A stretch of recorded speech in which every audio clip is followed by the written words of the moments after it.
எம்ஜிஆர் என்ற பெயரில் புகழ்பெற்ற எம்ஜி ராமச்சந்திரன் இலங்கையில் கண்டிக்கு அருகே உள்ள நாவலப்பிட்டி என்ற இடத்துல கோபாலன் மேனன் சத்யபாமா பெற்றோருக்கு 5வது மகனாக பிறந்தார்.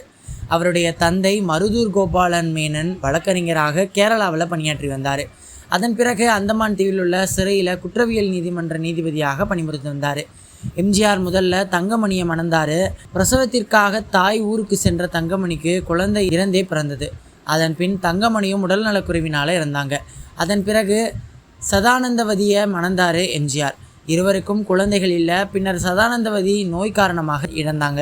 எம்ஜிஆர் 2வது கதாநாயகனாக தியாகராஜ பாகவதர் தயாரித்த ராஜமுக்தி படத்தில் நடித்தார். அப்படத்தில் வைக்கம் நாராயணி ஜானகி என்னும் VN ஜானகி கதாநாயகியாக நடித்தாங்க. அவர் மாக்கோராவின் முதல் மனைவியான தங்கமணி சாயலில் இருந்தார். இதனால் ஜானகியின் மீது மாக்கோராவிற்கு ஈர்ப்பு ஏற்பட்டுச்சு. அவ்வீர்ப்பு மோகினி படத்தில் இருவரும் சேர்ந்து நடித்த பொழுது இருவரும் நெருங்கி பழகினாங்க.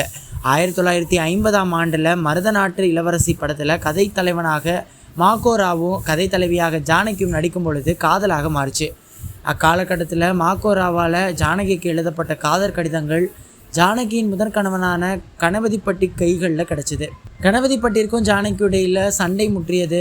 ஜானகி நள்ளிரவு ஒன்றில் தன் மகனுடன் தனது வீட்டை விட்டு வெளியேறி, அப்பொழுது லாய்ட் சாலையில், தற்போது அவ்வை சண்முகம் சாலை அப்படின்னு குறிப்பிடப்பட்டிருக்கும், லாய்ட் சாலையில் குடியிருந்த மாக்கோராவின் வீட்டிற்கு அடைக்கலம் தேடி வந்தாங்க. மாக்கோரா அவரை தனது வீட்டிற்கு எதிரே இருக்கும் தெருவில் ஒரு வீட்டில் குடி வச்சார். கேரளாவில் ஒரு கோவிலில் சில நண்பர்கள் முன்னிலையில் மாக்கோராவும் ஜானகியும் மாலை மாற்றி கொண்டாங்க. ஜானகிக்கு மகனான அப்பு என்ற சுரேந்திரனை மாக்கோரா தன் வளர்ப்பு மகனாக ஏற்றுக்கொண்டார். இத்திருமணத்தை மாக்கோராவின் அண்ணனும் நடிகருமான மாக்கோ சக்கரபாணியின் குடும்ப நண்பரும் நடிகருமான CT ராஜகாந்தமும் ஏற்க மறுத்தார்.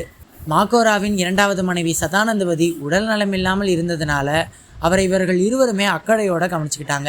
12 ஆண்டுகள் கழித்து 1962 பிப்ரவரி 25ஆம் நாள் சதானந்தவதி மறைந்த பின்னர் ஜூன் 14ஆம் நாள் மாக்கோராவும் ஜானகியும் சட்டப்படி தம் திருமணத்தை பதிவு செஞ்சு கொண்டாங்க.